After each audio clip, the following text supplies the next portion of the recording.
Capítulo cuarto.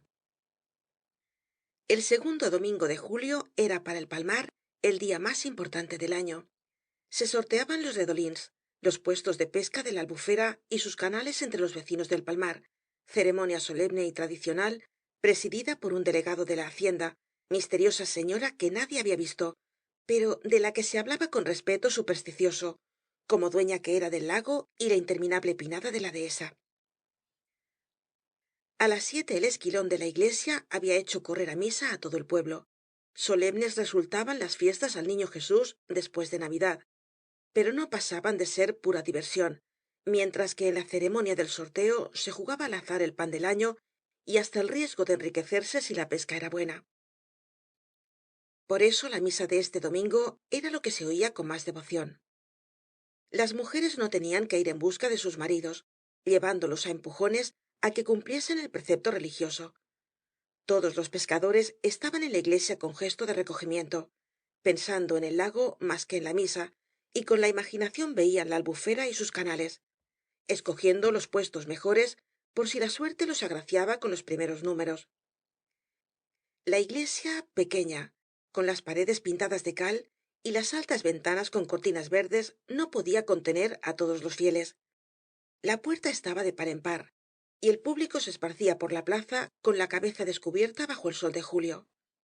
En el altar mostraba su carita sonriente y su falda hueca el niño Jesús, patrón del pueblo. Una imagen que no levantaba más de un palmo, pero, á pesar de su pequeñez, sabía llenar de anguilas en las noches tempestuosas las barcas de los que conseguían los mejores puestos, con otros milagros no menos asombrosos que relataban las mujeres del palmar. En las paredes se destacaban sobre el fondo blanco algunos cuadros procedentes de antiguos conventos, tablas enormes con falanges de condenados todos rojos, como si acabasen de ser cocidos, y ángeles de plumaje de cotorras arreándolos con flamígeras espadas. Sobre la pila de agua bendita, un cartelón con caracteres góticos rezaba así: si por la ley del amor no es lícito delinquir, no se permite escupir en la casa del Señor. No había en el Palmar quien no admirase estos versos, obra, según el tío Paloma, de cierto vicario, allá en los tiempos en que el barquero era mozo. Todos se habían ejercitado en la lectura, deletreándolos durante las innumerables misas de su existencia de buenos cristianos. Pero si se admiraba la poesía, no se aceptaba el consejo, y los pescadores, sin respeto alguno á la ley del amor, tosían y escupían con su crónica ronquera de anfibios, deslizándose la ceremonia religiosa en un continuo carraspeo que ensuciaba el piso y hacía volver al oficiante su colérica mirada. Nunca había tenido el Palmar vicario como el pare Miquél. Decíase que lo habían enviado allí de castigo, pero él parecía tomar su desgracia muy á gusto. Cazador infatigable, apenas terminaba su misa, se calzaba las alpargatas de esparto, encasquetábase la gorra de piel y, seguido por su perro, metíase dehesa adentro o hacía correr su barquito por entre los espesos carrizales para tirar á las pollas de agua. Había que ayudarse un poco en su miserable posición, según él decía. El sueldo era de 5 reales diarios, y estaba condenado á morir de hambre como sus antecesores, á no ser por la escopeta, que toleraban los guardas de la selva, y surtía de carne su mesa todos los días. Las mujeres admiraban su energía de varón fuerte, viendo cómo las dirigía casi á puñetazos. Los hombres no celebraban menos la llaneza con que trataba las funciones de su ministerio. Era un cura de escopeta. Cuando el alcalde tenía que pasar la noche en Valencia, dejaba su autoridad en manos de don Miguel, y éste, satisfecho de la transformación, llamaba al cabo de los carabineros de mar. Usted y yo somos las únicas autoridades del pueblo. Velemos por él. Y salían de ronda toda la noche, con la carabina pendiente del hombro, entrando en las tabernas para enviar á las gentes á dormir, deteniéndose en el presbiterio varias veces para beber una copa de caña, hasta que apuntaba el día, y don Miguel, dejando el arma y su traje de contrabandista, se entraba en la iglesia para decir la misa á los pescadores. Los domingos, mientras realizaba el sagrado acto, miraba con el rabillo del ojo á los fieles, fijándose en los que escupían con insistencia, en las comadres que charlaban murmurando de la vecina, en los chicuelos que se empujaban cerca de la puerta, y al volverse irguiendo su arrogante cuerpo para bendecir á todos, miraba con tales ojos á los culpables que éstos se estremecían adivinando las próximas amenazas del pare miquél. Él era quien había expulsado á patadas al ebrio sangonera, al pillarle por tercera ó cuarta vez empuñando la botella de vino de la sacristía. En su casa sólo el cura podía beber. El genio violento le acompañaba en todas sus funciones sagradas, y muchas veces en plena misa, al notar que el sucesor de sangonera equivocaba las respuestas ó andaba tardo en trasladar el evangelio de un lado á otro, le largaba una coz por debajo de las randas del alba, chasqueando la lengua como si llamase á su perro. Su moral era sencilla, residía en el estómago. Cuando los penitentes excusaban sus faltas en el confesionario, la penitencia era siempre la misma. Lo que debían hacer era comer más. Por eso el demonio los agarraba al verlos tan flacos y amarillentos. Lo que él decía, buenos bocados y menos pecados. Y si alguien contestaba alegando su miseria, indignábase el cura soltando un taco redondo. Recordons. ¿Pobres? ¿Y vivían en la albufera, el mejor rincón del mundo? Allí estaba él con sus 5 reales, y lo pasaba mejor que un patriarca. Le habían enviado al palmar creyendo hacerle la santísima, y sólo cambiaba su puesto por una canonjía en Valencia. ¿Para qué había criado Dios las becadas de la dehesa, que volaban en enjambre como las moscas, los conejos, tan numerosos como las hierbas, y todos aquellos pájaros del lago, que no había más que remover los cañares para que saltasen á docenas? ¿Es que esperaban que la carne cayese ya desplumada y con sal en sus calderos? Lo que debían tener era más afición al trabajo y temor á Dios. No todo había de ser pescar anguilas, pasando las horas sentados en una barca, como mujeres, y comer carne blancuzca que olía á barro. Así estaban, enmohecidos y pecadores, que daban asco. El hombre que es hombre, cordones, debía ganarse como él la comida, a tiros. Después de Pascua Florida, cuando todo el palmar vaciaba su saco de pecados en el confesonario, menudeaban los escopetazos en la dehesa y en el lago, y los guardas iban locos de un lado á otro, sin poder adivinar á qué obedecía este furor repentino por la caza. Terminó la misa, y la muchedumbre se esparció por la plazoleta. Las mujeres no volvían á sus barracas para preparar el caldero de mediodía.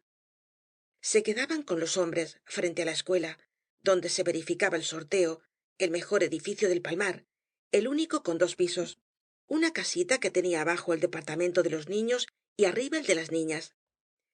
En el piso superior se verificaba la ceremonia, y al través de las ventanas abiertas se veía al alguacil, ayudado por sangonera, arreglar la mesa con el sillón presidencial para el señor que vendría de Valencia y los bancos de las 2 escuelas para los pescadores miembros de la comunidad. Los más viejos del pueblo se agrupaban junto al olivo retorcido y de escasas hojas, único adorno de la plaza. Este árbol raquítico y antiguo, arrancado de las montañas para languidecer en un suelo de barro, era el punto de reunión del pueblo, el sitio donde se desarrollaban todos los actos de su vida civil. Bajo sus ramas se hacían los tratos de la pesca, se cambiaban las barcas y se vendían las anguilas á los revendedores de la ciudad. Cuando alguien encontraba en aguas de la albufera un mornell abandonado, una percha flotando ó cualquier otro útil de pesca, lo dejaba al pie del olivo y la gente desfilaba ante él, hasta que el dueño lo reconocía por la marca especial que cada pescador ponía á sus útiles. Todos hablaban del próximo sorteo con la emoción temblorosa del que confía su porvenir al azar.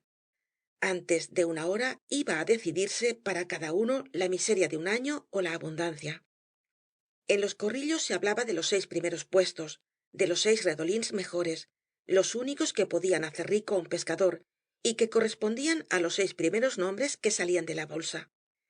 Eran los puestos de la sequiota ó los inmediatos á ella, el camino que seguían las anguilas en las noches tempestuosas, huyendo hacia el mar para encontrarse con las redes de los redolins donde quedaban prisioneras. Se recordaba con misterio á ciertos afortunados pescadores, dueños de un puesto en la sequiota, que en una noche de tempestad, cuando alborotada la albufera se rizaba en ondas que dejaban al descubierto el barro del fondo, habían cogido 600 arrobas de pesca. 600 arrobas á 2 duros. Brillaban los ojos con el fuego de la codicia, pero todos se hablaban al oído, repitiendo misteriosamente las cifras de la pesca, temiendo que les oyese alguien que no fuera del palmar, pues desde pequeño cada cual aprendía con extraña solidaridad la conveniencia de decir que se pescaba poco para que la hacienda, aquella señora desconocida y voraz, no les afligiera con nuevos impuestos. El tío Paloma hablaba de los tiempos pasados, cuando la gente no se multiplicaba como los conejos de la dehesa, y sólo entraban en el sorteo unos 60 pescadores, únicos que constituían la comunidad. ¿Cuántos eran ahora? En el sorteo del año anterior habían figurado más de 150. Si continuaba creciendo la población, serían más los pescadores que las anguilas, y perdería el palmar las ventajas de su privilegio de los redolins, que le daba cierta superioridad sobre los otros pescadores del lago. El recuerdo de estos otros, de los pescadores de Catarroja, que compartían con los del palmar el disfrute de la albufera, ponía nervioso al tío Paloma. Los odiaba tanto como a los agricultores que roían el agua creando nuevos campos. Según decía el barquero, aquellos pescadores que vivían lejos del lago, en las afueras de Catarroja, mezclados con los labradores y trabajando la tierra cuando se pagaban bien los jornales, no eran más que pescadores de ocasión, gentes que venían al agua empujadas por el hambre, a falta de cosas más productivas en que ocuparse. El tío Paloma tenía clavado en el alma el orgullo de estos enemigos, que se consideraban los primeros pobladores de la albufera. Según ellos, eran los de Catarroja los pescadores más antiguos, aquellos a quienes el glorioso rey don Jaime, después de conquistar Valencia, dio el primer privilegio para que explotasen el lago, con el gravamen de entregar la quinta parte de la pesca a la corona. ¿Qué eran entonces los del palmar? Preguntaba irónicamente el viejo barquero, y se indignaba recordando la respuesta que daban los de Catarroja. El palmar llevaba este nombre porque era remotamente una isleta cubierta de palmitos. En otros siglos bajaba gente de Torrente y otros pueblos que se dedicaban al comercio de escobas. Se establecían en la isla y después de hacer provisión de palmitos para todo el año levantaban el vuelo. Poco a poco fueron quedándose algunas familias. Los escoberos se convirtieron en pescadores. Viendo que esto daba mayores ganancias y más listos y avezados por su vida errante a los progresos del mundo, inventaron a los redolins, consiguiendo para éste un privilegio de los reyes y perjudicando a los de Catarroja, gente sencilla que nunca había salido de la albufera. Había que ver la indignación del tío Paloma al repetir las opiniones de los enemigos. Los del palmar, los mejores pescadores del lago, descendientes de unos escoberos y viniendo de Torrente y otros lugares donde jamás se había criado una anguila. Cristo. Por menores motivos se mataban los hombres en cualquier ribazo con la fitora. Él estaba bien enterado y le constaba que todo era mentira. Siendo joven, lo nombraron una vez jurado de la comunidad y se llevó a su casa el tesoro del pueblo, el archivo de los pescadores, un cajón repleto de librotes, ordenanzas, privilegios de reyes y cuadernos de cuentas, que pasaba de un jurado a otro a cada nuevo nombramiento, y llevaba siglos rodando de barraca en barraca, siempre guardado bajo los colchones, como si pudiesen robarlo los enemigos del palmar. El viejo barquero no sabía leer. En su época no se pensaba en estas cosas y se comía mejor. Pero cierto vicario, amigo suyo, le había descifrado por las noches el contenido de las patas de mosca que llenaban las páginas amarillentas, y él lo retenía en su memoria con gran facilidad. Primero, el privilegio del glorioso San Jaime, el que mataba moros, pues el barquero, en su respeto por el rey conquistador, que regaló el lago a los pescadores, creía poca cosa la realeza y le quería santo. Después venían las concesiones de don Pedro, doña Violante, don Martín, don Fernando, todos reyes y unos benditos siervos de Dios, que se acordaban de los pobres. ¿Y quién el derecho a cortar troncos de la dehesa para calar las redes? ¿Quién el privilegio de aprovecharse de las cortezas del pino para teñir el hilo de las mallas? Todos regalaban algo a los pescadores. Aquellos eran otros tiempos. Los reyes, excelentes personas con la mano siempre abierta para los pobres, se contentaban con el quinto de la pesca, no como ahora, que la hacienda y demás invenciones de los hombres se llevan cada 3 meses media arroba de plata por dejarles vivir en un lago que era de sus abuelos. Y cuando alguien le decía que el quinto representaba mucho más que la famosa media arroba de plata, El tío Paloma rascábase con indecisión la cabeza por debajo del gorro. Bueno, aceptaba que fuese más, pero no se pagaba en dinero y se sentía menos. Tras esto volvía á su manía contra los demás habitantes del lago. Era verdad que al principio no existían otros pescadores en la Albufera que los que vivían á la sombra del campanario de Catarroja. En aquellos tiempos no se podía hacer vida cerca del mar. Los piratas berberiscos amanecían á lo mejor en la playa arramblando con todo, y la gente honrada y trabajadora tenía que guarecerse en los pueblos para que no le adornasen el cuello con una cadena. Pero, poco á poco, en tiempos más seguros, los verdaderos pescadores, los puros, los que huían del trabajo de las tierras como de una abdicación deshonrosa, se habían trasladado al palmar, evitándose así todos los días un viaje de 2 horas antes de tender las redes. Amaban el lago y por eso se quedaron en él. Nada de escoberos. Los del palmar eran tan antiguos como los otros. A su abuelo le había oído muchas veces que la familia procedía de Catarroja, y aún debían quedarle por allá parientes, de los que nada quería saber. La prueba de que eran los más antiguos y los más hábiles pescadores estaba en la invención de los redolins, una maravilla que los de Catarroja nunca habían podido discurrir.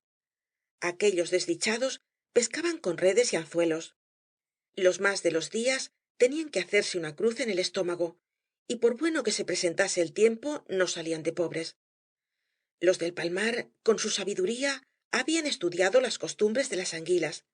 Viendo que durante la noche se aproximan hacia el mar y en la obscuridad tempestuosa juegan como locas, abandonando el lago para meterse en los canales, habían encontrado más cómodo cerrar las acequias con barreras de redes sumergidas, colocar junto a ellas las bolsas de malla de los mornells y monots, y la pesca, por sí sola, iba a colarse en el engaño, sin más trabajo para el pescador que vaciar el seno de sus artefactos y volver a sumergirlos.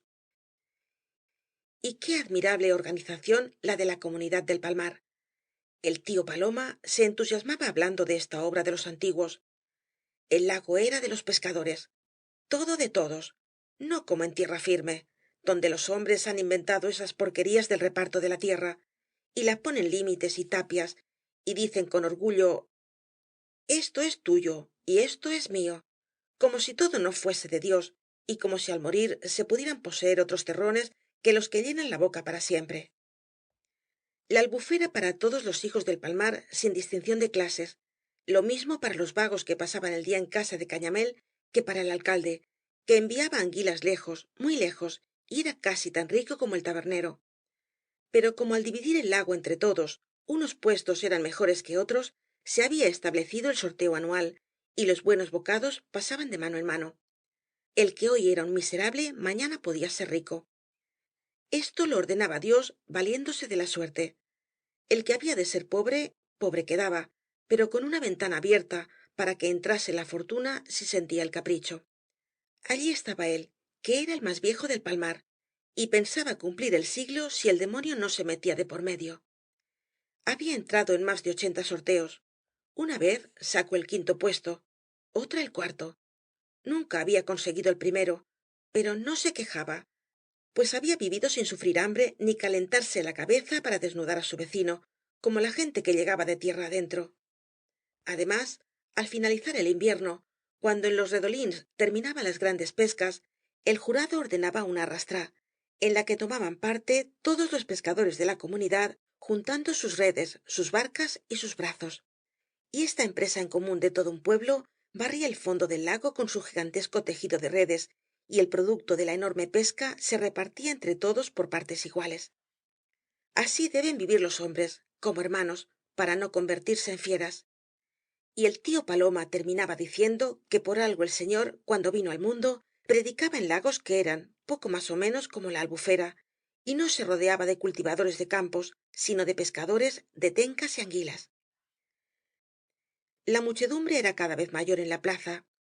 El alcalde, con sus adjuntos y el alguacil, estaba en el canal aguardando la barca que traía de Valencia al representante de la hacienda. Llegaban los personajes de la contornada para consagrar con su presencia el sorteo. La gente abría paso al teniente de carabineros, que venía de su soledad de Torrenueva, entre la dehesa y el mar, al galope del caballo, manchado del barro de las acequias. Presentábase el jurado seguido de un mocetón que llevaba á cuestas la caja del archivo de la comunidad, y el pare miquél, el belicoso vicario con el balandrán al hombro y el gorrito ladeado, iba de grupo en grupo asegurando que la suerte volvería la espalda á los pescadores. Cañamél, que no era hijo del pueblo y carecía de derecho para participar del sorteo, mostrábase tan interesado como los pescadores. Nunca faltaba á aquella ceremonia. Encontraba allí su negocio para todo el año que le compensaba de la decadencia del contrabando. Casi siempre el que conseguía el primer puesto era un pobre, sin otros bienes que un barquito y algunas redes. Para explotar la sequidta necesitaba grandes artefactos, varias embarcaciones, marineros á sueldo. Y cuando el infeliz, anonadado por su buena suerte, no sabía cómo empezar, se le aproximaba Cañamél como un ángel bueno. Él tenía lo preciso, ofrecía sus barcas, las 1000 pesetas de hilo nuevo que se necesitaban para las grandes barreras que debían cerrar el canal y el dinero necesario para adelantar jornales. Todo como ayuda á un amigo, por el afecto que el agraciado le inspiraba. Pero como la amistad es una cosa y el negocio otra, se contentaría á cambio de sus auxilios con la mitad de la pesca. De este modo, los sorteos eran casi siempre en beneficio de Cañamél, que aguardaba con ansiedad el resultado, haciendo votos porque los primeros puestos no correspondiesen á los vecinos del palmar que tenían alguna fortuna. Neleta también había acudido á la plaza atraída por aquel acto, que era una de las mejores fiestas del pueblo. Iba endomingada, parecía una señorita de Valencia, y la samaruca, su feroz enemiga, se burlaba en un corro hostil de su moño alto, del traje de color de rosa, del cinturón con hebilla de plata y de su olor de mujer mala, que escandalizaba á todo el palmar haciendo perder la calma á los hombres. La graciosa rubia, desde que era rica, se perfumaba de un modo violento, como si quisiera aislarse del hedor de fango que envolvía al lago. Se lavaba poco la cara, como todas las mujeres de la isla. Su piel no era muy limpia, pero jamás faltaba sobre ella una capa de polvos, y á cada paso sus ropas despedían un rabioso perfume de almizcle, que hacía dilatar el olfato con placentera beatitud á los parroquianos de la taberna. En la muchedumbre se marcó una gran ondulación. Ya estaba allí. La ceremonia iba á comenzar. Y pasaron ante el gentío el alcalde con su bastón de borlas negras, todos sus adláteres y el enviado de la hacienda, un pobre empleado al que miraban los pescadores con admiración, imaginando confusamente su inmenso poder sobre la albufera, y al mismo tiempo con odio. Aquel lechuguino era el que se tragaba la media arroba de plata. Todos fueron subiendo con lentitud por la estrecha escalerilla de la escuela, que sólo podía contener una persona de frente. Una pareja de carabineros, fusil en mano, guardaba la puerta para impedir la entrada de las mujeres y los chicuelos, que alteraban las deliberaciones de la reunión. De vez en cuando, la curiosidad de la gente menuda pretendía arrollarlos, pero los carabineros presentaban las culatas y hablaban de dar una paliza á toda la chiquillería, que con sus gritos turbaba la solemnidad del acto. Arriba era tanta la aglomeración que los pescadores, no encontrando sitio en los bancos, se apiñaban en los balcones. Unos, los más antiguos, llevaban el gorro de los viejos habitantes de la albufera. Otros cubrían su cabeza con el pañuelo de largo rabo de los labriegos o con sombreros de palma. Todos iban vestidos de colores claros, con alpargatas de esparto o descalzos, y de esta muchedumbre sudorosa y apretada surgía el eterno hedor viscoso y frío de los anfibios criados en el barro. Sobre la plataforma del maestro estaba la mesa presidencial. En el centro, el enviado de la hacienda dictando á su escribiente el encabezamiento del acta, y á sus lados el cura, el alcalde, el jurado, el teniente y otros invitados, entre los que figuraba el médico del palmar, un pobre paria de la ciencia, que por 5 reales venía embarcado 3 veces por semana á curar en bloque á los terciarios pobres. El jurado se levantó de su asiento. Ante él tenía los libros de cuentas de la comunidad, maravillosos jeroglíficos, en los que no entraba ni una sola letra, estando representados los pagos por figuras de todas clases. Así lo habían inventado los antiguos jurados, que no sabían escribir, y así continuaba. Cada hoja contenía la cuenta de un pescador. Nada de inscribir su nombre en la cabecera, sino la marca que cada cual ponía á su barquito y sus redes para reconocerlos. Uno era una cruz, el otro unas tijeras, el de más allá un pico de fúlica, el tío paloma una media luna, y así se entendía el jurado, no teniendo más que mirar el jeroglífico para decir: esta es la cuenta de fulano, y después en el resto de la página rayas y más rayas, significando cada una de ellas el pago de un mes de impuesto. Los viejos barqueros alababan este sistema de contabilidad. Así cualquiera podía revisar las cuentas, y no había trampas como en esos librotes de números y apretada escritura que sólo entienden los señores. El jurado, un mocetón avispado, de cabeza rapada y ojos insolentes, tosió y escupió varias veces antes de hablar. Los invitados, que ocupaban la presidencia, echaron el cuerpo atrás y comenzaron á conversar entre sí. Iban á tratarse primeramente los asuntos de la comunidad, en los que ellos no podían intervenir. Eran cosas que debían arreglarse entre pescadores. El jurado comenzó su peroración. Caballeros. Y paseó su mirada imperiosa sobre el concurso imponiendo silencio. Abajo, en la plaza, chillaban los chicos como condenados, y la charla de las mujeres subía con molesto zumbido. El alcalde hizo salir al alguacil, saltando por entre la gente para imponer silencio y que el jurado siguiera su discurso. Caballeros, las cosas claras. A él lo habían hecho jurado para cobrar á cada uno su parte y entregar todos los trimestres á la hacienda cerca de 1500 pesetas, la famosa media arroba de plata de que hablaba todo el pueblo. Pues bien, las cosas no podían seguir así. Muchos se retrasaban en el pago, y los pescadores, mejor acomodados, tenían que suplir la falta. Para evitar en adelante este desorden, proponía que los que no estuviesen al corriente en el pago no entrasen en el sorteo. Una parte del público acogió con murmullos de satisfacción estas palabras. Eran los que habían pagado, y al quedar excluidos del sorteo muchos de sus compañeros, veían aumentada la probabilidad de conseguir los primeros puestos. Pero la mayoría de la reunión, la de aspecto más mísero, protestaba á gritos, poniéndose de pie, y durante algunos minutos el jurado no pudo dejarse oír. Al restablecerse el silencio y ocupar todos sus sitios, se levantó un hombre enfermizo, de cara pálida, con un resplandor malsano en los ojos. Hablaba lentamente, con voz desmayada. Sus palabras se cortaban, á lo mejor por un escalofrío. Él era de los que no habían pagado. Tal vez nadie debía tanto como él. En el sorteo anterior le tocó uno de los últimos puestos, y no había pescado ni para dar de comer á su familia. En un año había perchado 2 veces hacia Valencia, llevando en el fondo del barquito 2 cajas blancas con galones dorados, 2 monerías que le hicieron pedir dinero á préstamo. Pero, ay, ¿qué menos puede hacer un padre que adornar bien á sus pequeños cuando se van para siempre? Se le habían muerto 2 hijos por comer mal, como decía el pare Miquél, allí presente, y después él había pillado las tercianas trabajando, y las arrastraba meses y meses.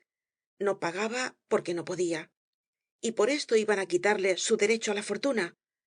No era él de la comunidad de pescadores como lo fueron sus padres y sus abuelos.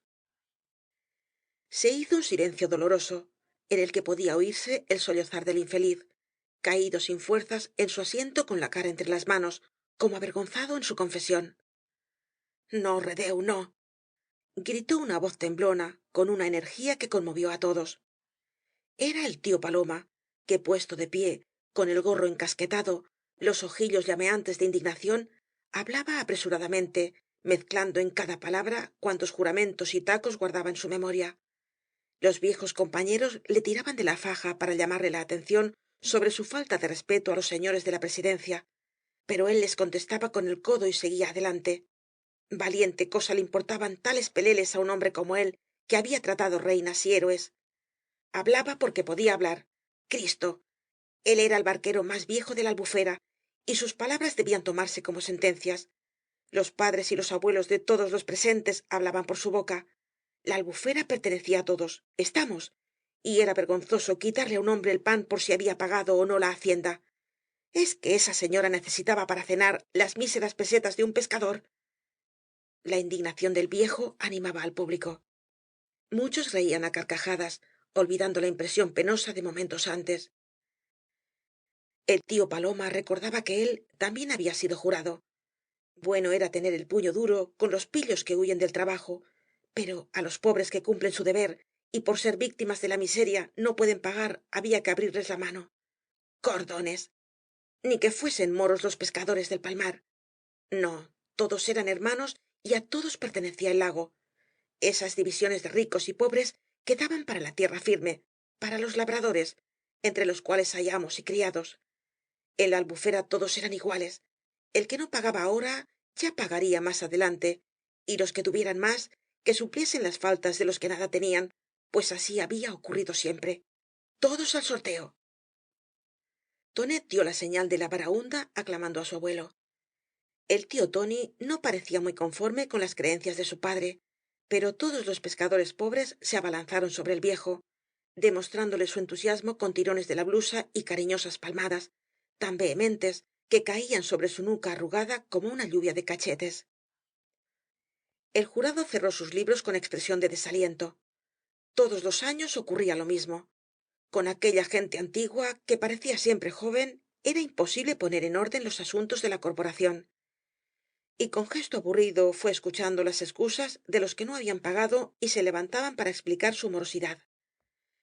Tenían enfermos en su familia, les había tocado un puesto malo, estaban imposibilitados para el trabajo por las fiebres malditas, que al anochecer parecían espiar desde los cañaverales la carne de pobre para clavar en ella las garras. Y toda la miseria, la vida triste de la laguna insalubre iba desfilando como un lamento interminable. Para cortar esta exposición infinita de dolores, se acordó no excluir á nadie del sorteo, y el jurado depositó sobre la mesa el bolsón de piel con las boletas. Demane la paraula, gritó una voz junto á la puerta. ¿Quién deseaba hablar para nuevas y abrumadoras reclamaciones? Se abrieron los grupos y una gran carcajada saludó la aparición de sangonera, que avanzaba gravemente, frotándose sus ojos enrojecidos de borracho, haciendo esfuerzos por mostrarse con su apostura digno de tomar parte en la reunión. Viendo desiertas todas las tabernas del palmar, se había deslizado en la escuela y antes del sorteo creyó necesario pedir la palabra. ¿Qué vols tú? Dijo el jurado con mal humor, molestado por una intervención del vagabundo que venía á colmar su paciencia después de las excusas de los deudores. ¿Qué quería? Deseaba saber por qué causa no figuraba su nombre en los sorteos de todos los años. Él tenía tanto derecho como el que más á gozar de un redolí en la albufera. Era el hombre más pobre de todos. Pero ¿no había nacido él en el palmar? ¿No le habían bautizado en la parroquia de San Valero de Ruzafa? ¿No era descendiente de pescadores? Pues debía figurar en el sorteo. Y la pretensión de este vagabundo, que jamás quiso tocar una red y prefería pasar á nado los canales antes que empuñar una percha, pareció tan inaudita, tan grotesca á los pescadores, que todos prorrumpieron en carcajadas. El jurado contestaba con displicencia. Largo de aquí, maltrabaja.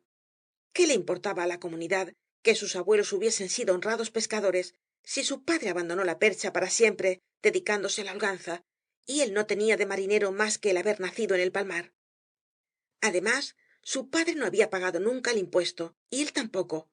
La marca que en otros tiempos llevaban los sangoneras en sus aparatos de pesca hacía muchos años que había sido borrada de los libros de la comunidad. Pero el borracho insistió alegando sus derechos ante las crecientes risas del público, hasta que intervino el tío Paloma con sus preguntas. Y si entraba por fin en el sorteo y le tocaba uno de los mejores puestos, ¿qué haría de él? ¿Cómo lo explotaría si no era pescador ni conocía el oficio? El vagabundo sonrió maliciosamente. Lo importante era conseguir el puesto. Lo demás corría de su cuenta. Ya se arreglaría de modo que trabajasen otros para él, dándole la mejor parte del producto.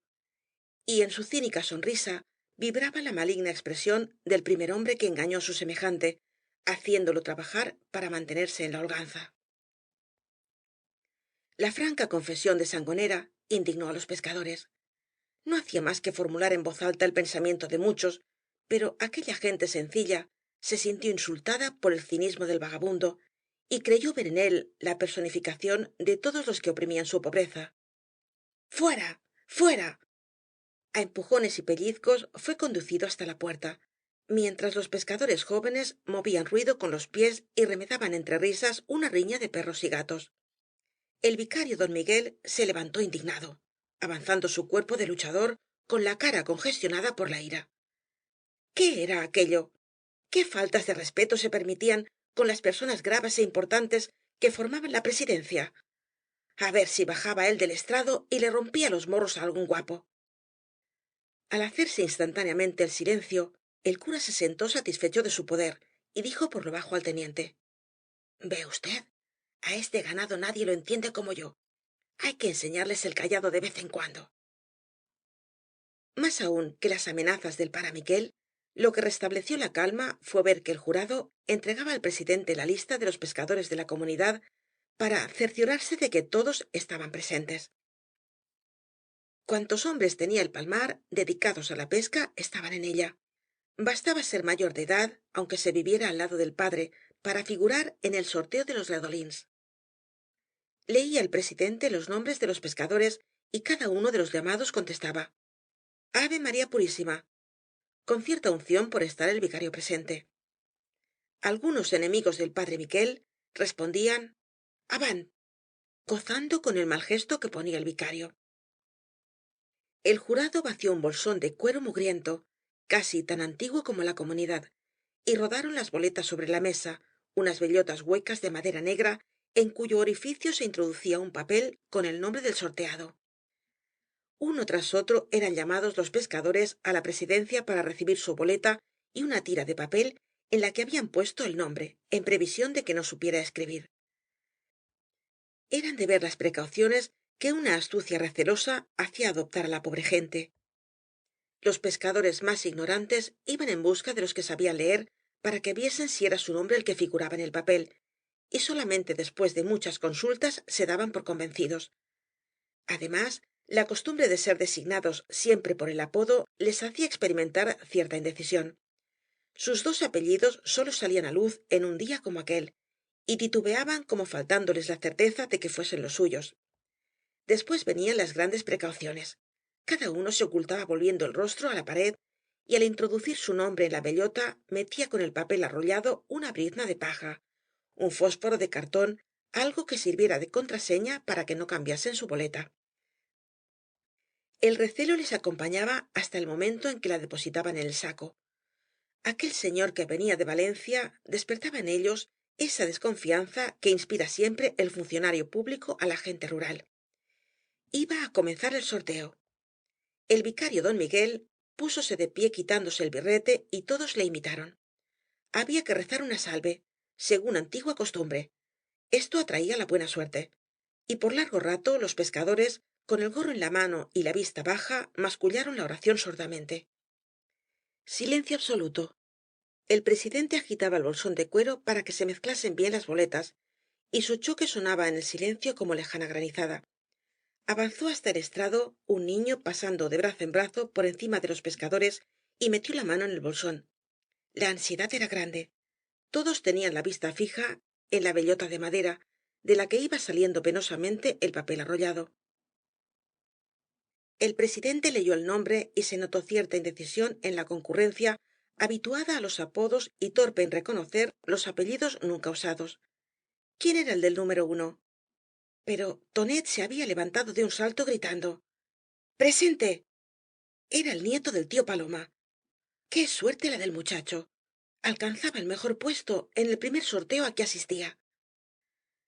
Los más inmediatos le felicitaban con envidia, pero él, con la ansiedad del que no cree aún en su buena fortuna, sólo miraba al presidente. ¿Podía escoger el puesto? Apenas le contestaron con un signo afirmativo, hizo la petición. Quería la sequiota.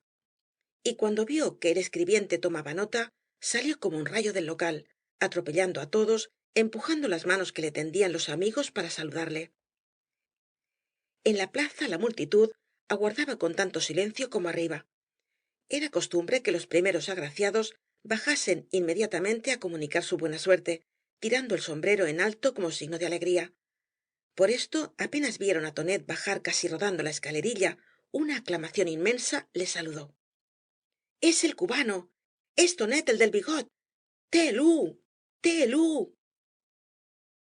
las mujeres se abalanzaban á él con la vehemencia de la emoción abrazándolo llorando como si las pudiera tocar algo de su buena suerte y recordando á su madre cómo se alegraría la pobre si viese aquello y tonet revuelto entre las faldas enardecido por la cariñosa ovación abrazó instintivamente á neleta que sonreía brillándole de contento los verdes ojos el cubano quería celebrar su triunfo envió por cajones de gaseosas y cervezas á casa de cañamél para todas aquellas señoras que bebiesen los hombres cuanto quisieran él pagaba en un instante la plaza se convirtió en un campamento sangonera con la actividad siempre despierta cuando se hablaba de beber había secundado los deseos de su generoso amigo trayendo de casa de cañamél todas las pastas viejas y duras almacenadas en los cristales del escaparate y pasaba de corro en corro llenando vasos y deteniéndose con frecuencia en el reparto para obsequiarse á sí mismo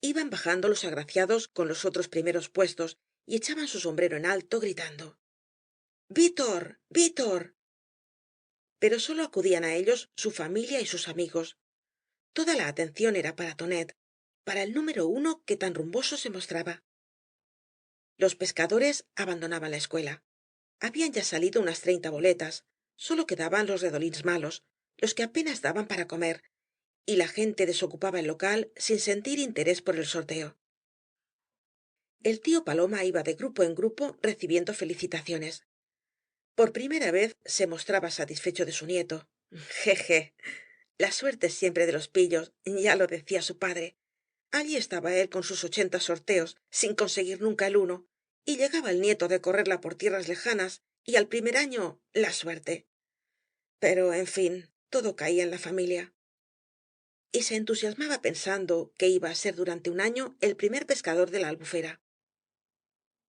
enternecido por la suerte se aproximó á su hijo grave y ensimismado como de costumbre tono la fortuna había entrado en su barraca y había que aprovecharla ayudaría al pequeño que no entendía mucho de las cosas de pesca y el negocio sería grande pero el viejo quedó estupefacto al ver la frialdad con que contestaba su hijo sí aquel primer puesto era una suerte poseyendo los útiles necesarios para su explotación se necesitaban más de 1000 pesetas sólo para las redes tenían ellos ese dinero el tío paloma sonrió no faltaría quien lo prestase pero tóni al oir hablar de préstamos hizo un gesto doloroso debían mucho no era flojo tormento el que le hacían sufrir unos franceses establecidos en catarroja que vendían caballerías á plazos y adelantaban dinero á los labradores había tenido que solicitar su auxilio primeramente en los años de mala cosecha ahora para impulsar un poco el enterramiento de su laguna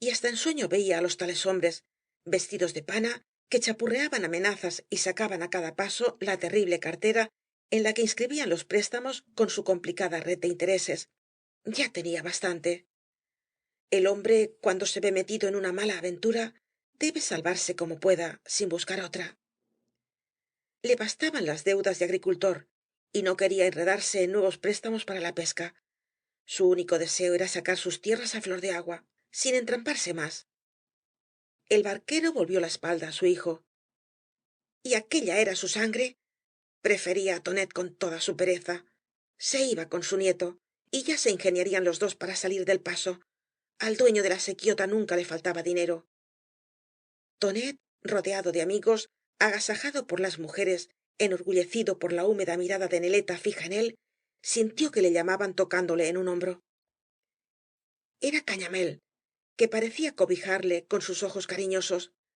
tenían que hablar por algo habían sido siempre buenos amigos y la taberna era como la casa de tonet no había que dejarlo para luego los negocios entre amigos se arreglan pronto y se apartaron algunos pasos seguidos por las curiosas miradas del gentío el tabernero abordó el asunto tonet no dispondría de lo necesario para explotar el puesto que le había tocado en suerte no era así pues allí le tenía él un amigo verdadero dispuesto á ayudarle á asociarse para el negocio común él lo proporcionaría todo y como tonet callase no sabiendo qué contestar el tabernero tomando su silencio por una negativa volvió á la carga eran camaradas ó no es que pensaba acudir como su padre á aquellos extranjeros de catarroja que se chupaban á los pobres? Él era un amigo, hasta se consideraba casi un pariente, porque qué demonio, no podía olvidar que su mujer, su Neleta, se había criado en la barraca de los palomas, que muchas veces le habían dado allí de comer, y que á tonet lo quería ella como á un hermano. El codicioso tabernero usaba con el mayor aplomo de estos recuerdos, insistiendo sobre el cariño fraternal que su mujer sentía por el joven. Luego apeló á una resolución más heroica. Si dudaba de él, si no lo quería por compañero, llamaría á Neleta para que le convenciese. Seguramente que ella lograría atraerlo al buen camino. ¿Qué? ¿La llamaba? Tonet, seducido por estas proposiciones, dudó antes de aceptarlas. Temía las murmuraciones de la gente. Pensaba en su padre, recordando sus severos consejos. Miró en torno suyo, como si pudiera inspirarle el aspecto de la gente, y vio á su abuelo que desde lejos le hacía algunos signos afirmativos con la cabeza. El barquero adivinaba las palabras de Cañamél. Justamente había pensado en el rico tabernero para que fuese su auxiliar, y animó á su nieto con nuevos gestos. No debía negarse. Aquel era el hombre que necesitaban. Decidióse Tonet, y el marido de Neleta, adivinando en sus ojos la resolución, se apresuró á formular las condiciones. Él facilitaría todo lo necesario y Tonet y su abuelo trabajarían. Los productos á partir. ¿Estaba conforme? Conforme. Los dos hombres se estrecharon la mano, y seguidos de Neleta y el tío Paloma, marcharon hacia la taberna con el propósito de comer juntos para solemnizar el trato. Por la plaza circuló inmediatamente la noticia. El cubano y Cañamél se habían juntado para explotar la sequiota. A la samaruca hubo que llevársela de la plaza por orden del alcalde. Escoltada por algunas mujeres, emprendió el camino de su barraca, rugiendo como una poseída, llamando á gritos á su hermana que había muerto hacía años, afirmando á todo pulmón que Cañamél era un sinvergüenza, ya que por realizar un negocio no vacilaba en meter en casa al amante de su mujer. Capítulo 4.